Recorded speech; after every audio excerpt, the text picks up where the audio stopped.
আসসালামু আলাইকুম। আজকে একটা রিপোর্ট পড়ছিলাম দর্শক। গ্রাফির অভিযোগে টিপু কিবরিয়া সহ দুজন। এটা খুব শিরোনামটা দেখলে অবাক হবার মতো কিছু না। এরকম হরহামেশাই অপরাধ চলছে। কিন্তু কে এই টিপু কিবরিয়া আপনারা জানেন? তিনি একজন শিশু সাহিত্যিক। রিপোর্টের বরাতে যেটা জানলাম যে তিনি একজন শিশু সাহিত্যিক এবং যেই অপরাধে তাকে এই দফায় গ্রেপ্তার করা হলো, এই একই অপরাধে আগের বারও তাকে গ্রেপ্তার করা হয়েছিল। তারপর মুক্তি পেয়ে আবারও তিনি একই কাজ করছেন এবং খুবই বিপজ্জনক। আমি বুঝলাম না একজন সাহিত্যিক হয় কিভাবে।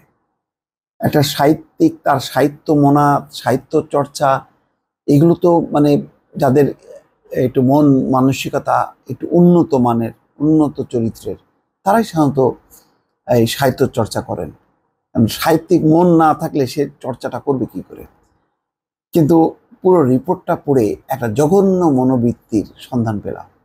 দেখেন কত ভালো ভালো পেশার আড়ালে কত জঘন্য মানুষ লুকিয়ে আছে, এটাও এখন নতুন করে সামনে আসলো। আমি আপনাদেরকে শোনাই রিপোর্টটি। শিশু পর্নোগ্রাফির অভিযোগে টিআইএম ফখরুজ্জামান ওরফে টিপু কিবরিয়া সহ 2 ব্যক্তিকে গ্রেপ্তারের কথা জানিয়েছে পুলিশ। বুধবার রাজধানীর খিলগাঁও এলাকা থেকে 2 জনকে গ্রেপ্তার করে ঢাকা মহানগর পুলিশের কাউন্টার টেরোরিজম অ্যান্ড ট্রান্সন্যাশনাল ক্রাইমের বিশেষায়িত একটি দল, অর্থাৎ সিটিটিসির একটি দল, বিশেষায়িত একটা দল। দুপুরে রাজধানীর মিন্টু রোডের ডিএমপির মিডিয়া সেন্টারে সংবাদ সম্মেলন করে তারা এসব তথ্য জানায় সিটিটিসি। আচ্ছা, সিটিটিসি বলছে টিপু কিবরিয়া এক সময়কার জনপ্রিয় শিশু সাহিত্যিক। চিন্তা করেন, তিনি আন্তর্জাতিক শিশু পর্নোগ্রাফির সঙ্গেও আবার যুক্ত। আগেও একবার গ্রেপ্তার হয়েছিলেন। তার সঙ্গে এখন গ্রেপ্তার হওয়া অপর ব্যক্তির নাম কামরুল ইসলাম ওরফে সাগর। মূলত এই সাগরই তার সহযোগী। তিনি টিপু কিবরিয়ার সহযোগী। 2 জনকে গ্রেপ্তারের সময় তাদের কাছ থেকে প্রচুর পরিমাণ শিশু পর্নোগ্রাফির সামগ্রী ও পর্নোগ্রাফি তৈরির সরঞ্জাম জব্দ করা হয়।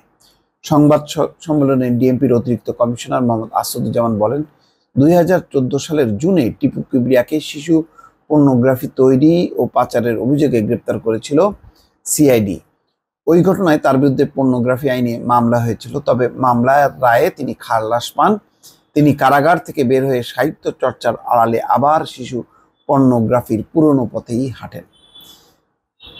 সিটিটিসির প্রধান আসাদুজ্জামান বলেন, প্রাথমিক জিজ্ঞাসাবাদে টিপু কিবরিয়া পুলিশকে বলেছেন তিনি ছিন্নমূল ছেলে পথ শিশুদের ব্যবহার করে পর্নোগ্রাফির কন্টেন্ট বানাতেন।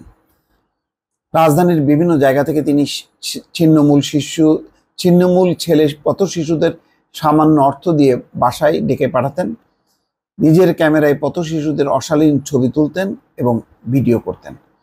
তিনি বিভিন্ন পার্কের নির্জন স্থানেও একই কাজ করতেন। ছিন্নমূল ছেলে পথ শিশুদের সংগ্রহ করার জন্য তার কয়েকজন সহযোগী আছে, যাদের মধ্যে কামরুল অন্যতম। অশ্লীল ছবি ও ভিডিওগুলো তার বিভিন্ন পর্নোগ্রাফির ওয়েবসাইটে আপলোড করতেন।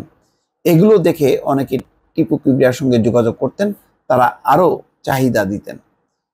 পুলিশ কর্মকর্তা আসাদুজ্জামান বলেন, অভিযানকালে টিপু কিবরিয়ার বাসায় ব্যবহৃত ডেস্কটপ কম্পিউটার পরীক্ষা করা হয়।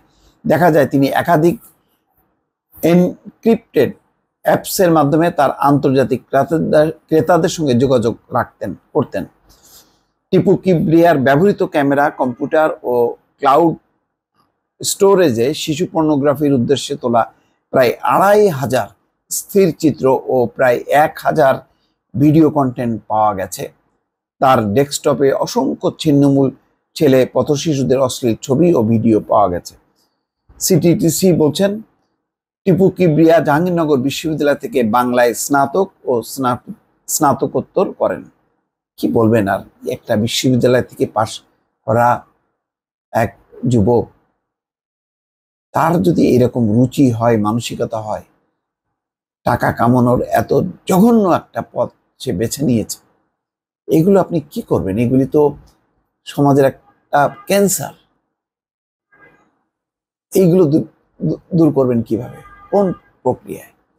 এবং আমার ধারণা যে এগুলো তো একদিনে মানে সংগঠিত হয়নি, দিনে দিনে সংগঠিত হয়েছে। এবং এই যে আমাদের আইনের ফাঁক ফোকর দুর্বলতার ফাঁক বলে কিন্তু এগুলি বেরিয়ে যায় এবং আরো ভয়ঙ্করভাবে তারা এই কাজেই আবার লিপ্ত হয়। তারা জানে যে তারা যে কোনো ফাঁক ফোকর দিয়ে বেরিয়ে যেতে পারবে, এই জন্য আবারও সে এই একই জঘন্য পেশায় নিয়োজিত হয়েছে। খুবই দুঃখজনক খবর দর্শক।